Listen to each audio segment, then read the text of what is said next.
नमस्कार, आप देख रहे हैं न्यूज 24। मैं हूं विपनेश माथुर। संविधान निर्माता बाबा साहब भीमराव अंबेडकर पर केंद्रीय गृह मंत्री अमित शाह के बयान से छिड़े घमासान के बीच कांग्रेस ने 26 दिसंबर को कर्नाटक के बेलगावी से नव सत्याग्रह का ऐलान कर दिया है। कांग्रेस कार्य समिति की इस विशेष बैठक के बाद 27 दिसंबर को बेलगावी में कांग्रेस एक रैली भी करेगी, जिसमें देश भर से कांग्रेसी शामिल होंगे। इस रैली का नाम जय बापू, जय भीम और जय संविधान होगा। अभी एक फैशन हो गया है, आम्बेडकर आम्बेडकर आम्बेडकर आम्बेडकर आम्बेडकर आम्बेडकर। इतना नाम अगर भगवान का लेते हैं तो 7 जन्मों तक स्वर्ग मिल जाता है।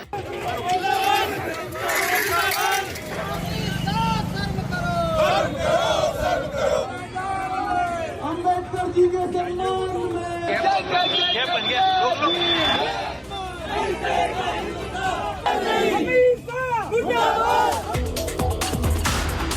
UP, MP, Chhattisgarh, Bihar, Maharashtra, Rajasthan. बाबा साहेब के अपमान पर छिड़ गया घमासान।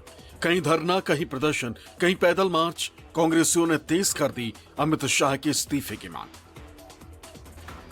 यूपी के अमरोहा में बाबा साहेब भीमराव अंबेडकर के सम्मान में कांग्रेसियों के पैदल मार्च के दौरान पुलिस के साथ धक्का मुक्की हुई। जब पुलिस ने पैदल मार्च कर रहे कांग्रेसियों का रास्ता रोका तो वो धरने पर बैठ गए। अंबेडकर मूर्ति चौराहे पर ही अमित शाह के खिलाफ नारेबाजी करने लगे।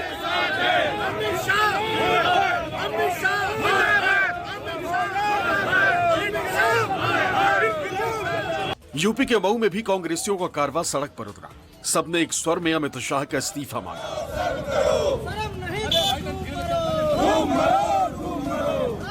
छत्तीसगढ़ की राजधानी रायपुर में भी बाबा साहेब के सम्मान में कांग्रेसी मैदान में उतरे। इल्जाम ये कि अमित शाह ने बाबा साहेब का अपमान किया है और मांग ये कि अमित शाह को इस्तीफा देना चाहिए। बाबा साहेब के अपमान के खिलाफ ग्वालियर में भी जबरदस्त गुस्सा दिखा।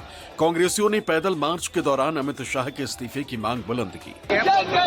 मध्य प्रदेश की राजधानी भोपाल में कांग्रेसी दिग्गज भी सड़क पर उतरे।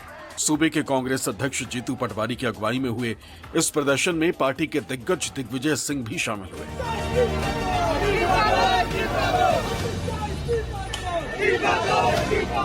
ऐलान ये कि संसद में संविधान निर्माता का अपमान करने वाले अमित शाह और बीजेपी को ये देश माफ नहीं करेगा।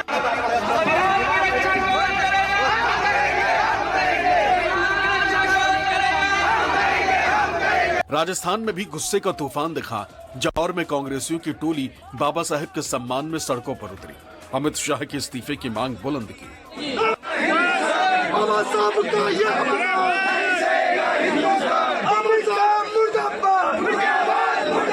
राजस्थान के बाड़मेर में भी कांग्रेसियों ने बाबा साहेब के सम्मान में मार्च निकाला।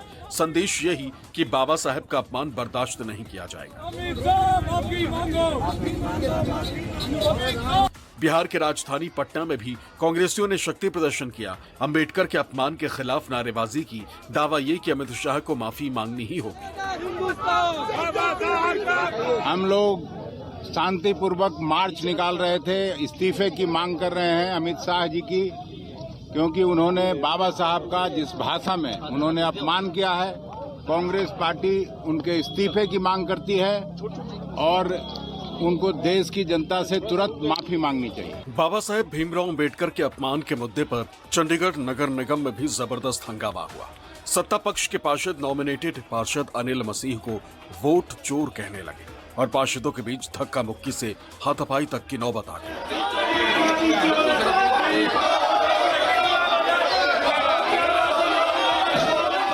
राज्यसभा में जैसे ही अमित शाह की जबान से ये बयान निकला, राहुल गांधी ने इसे बाबा साहेब का घोर अपमान बताया और पार्टी अध्यक्ष मल्लिकार्जुन खड़गे अमित शाह के इस्तीफे की मांग पर अड़ गए।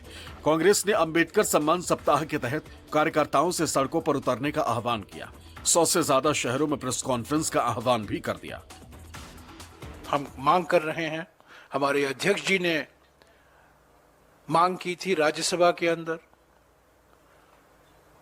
फौरन गृह मंत्री को बर्खास्त करना चाहिए, इस्तीफा ले लेना चाहिए और गृह मंत्री को माफी मांगनी चाहिए। अंबेडकर पर अमित शाह के बयान से पिछड़ों, दलितों, आदिवासियों और संविधान प्रेमियों में उपजे गुस्से के बीच कांग्रेस ने 26 दिसंबर को कर्नाटक के बेलगावी में कांग्रेस कार्य समिति की विशेष बैठक की घोषणा की, जिसका नाम नव सत्याग्रह होगा। तो लगे हाथ एक रैली का भी ऐलान कर दिया, जिसका नाम होगा जय बापू, जय भीम, जय संविधान। इस बैठक का नाम नव सत्याग्रह बैठक रखा गया है क्योंकि 100 साल पहले बेलगावी से ही सत्याग्रह का ऐलान महात्मा गांधी जी ने दिया था और ठीक 100 साल बाद उसी जगह से नव सत्याग्रह का संकल्प लेकर कांग्रेस पार्टी आगे चल रही है। बाबा साहेब को लेकर अमित शाह के बयान के बाद संसद परिसर में विपक्षी दलों ने लगातार प्रदर्शन किया। हालांकि बीजेपी ने राहुल गांधी पर धक्का मुक्की का इल्जाम लगाया और उनके खिलाफ कई धाराओं में एफआईआर भी दर्ज करवा दी, लेकिन राहुल गांधी का हौसला नहीं टूटा और संसद सत्र खत्म होते ही वो महाराष्ट्र के परभणी पहुंच गए और पुलिस कस्टडी में मृत दलित युवक सोमनाथ सूर्यवंशी के परिजनों से मुलाकात की। राहुल ने सोमनाथ की मां को ढांढस बंधाया तो लगे हाथ ये इल्जाम भी जड़ दिया कि सोमनाथ की हत्या इसलिए हुई क्योंकि वो दलित थे, क्योंकि वो संविधान के रक्षक थे। मैं परिवार से मिला हूं और जिन लोगों को मारा गया है, पीटा गया है, उनसे भी मिला हूं। बड़ी क्लियर बात है, उन्होंने मुझे पोस्टमार्टम रिपोर्ट दिखाई, वीडियो दिखाया, फोटोग्राफ्स दिखाई। ये 100%, 99% नहीं, ये 100% कस्टोडियल डेथ है। पुलिस ने इनकी हत्या की है और चीफ मिनिस्टर ने असेंबली में पुलिस वालों को मैसेज देने के लिए झूठ बोला है। परभणी में राहुल गांधी का यह बयान महाराष्ट्र के मुख्यमंत्री देवेंद्र फडणवीस को बुरी तरह चुभ गया और उन्होंने कांग्रेस को ही संविधान और अंबेडकर विरोधी बता दिया। जी का जो पूरा बयान था उसको आधा काटकर उन्होंने उस पर राजनीति की, संसद का भी समय उसमें खराब किया। अब जनता में भी झूठी बातें लेकर वो जा रहे हैं। सरकार बनी है लेकिन सरकार काम नहीं कर पा रही। परभणी में पुलिस कस्टडी में सोमनाथ सूर्यवंशी की हत्या हो गई और देवेंद्र जी कहते हैं, मुख्यमंत्री हमारे गृह मंत्री झूठ बोलते विधानसभा में। उनका पूरा बयान पढ़ेंगे तो वो हर बयान में बाबा साहब को बीच में लाते हैं। ये लोग किस रूप में समाज को विभाजित करने के लिए राजनीति करना चाहते हैं। बाबा साहब का शुरू से सम्मान कांग्रेस पार्टी ने किया है, चाहे अमित शाह हो, चाहे मोदी हो, चाहे मोहन भागवत हो, जो भी होंगे, कहीं पर भी आंच नहीं आने देंगे अम्बेडकर साहब के और उनके संविधान पर। योगी आदित्यनाथ का यह बयान तब आया जब बाबा साहेब के अपमान के खिलाफ देश भर में जारी कांग्रेस की लड़ाई में दूसरे दलों और दलित संगठनों के लोग भी शामिल होने लगे। हालांकि बहुजन समाज पार्टी के मुखिया मायावती अंबेडकर के अपमान के खिलाफ कांग्रेस की लड़ाई को नौटंकी बता रही, लेकिन जमीन पर लोगों की बढ़ती नाराजगी, दलितों के गुस्से और दलित संगठनों के सड़कों पर आने के बाद वो भी दबाव में दिख रही।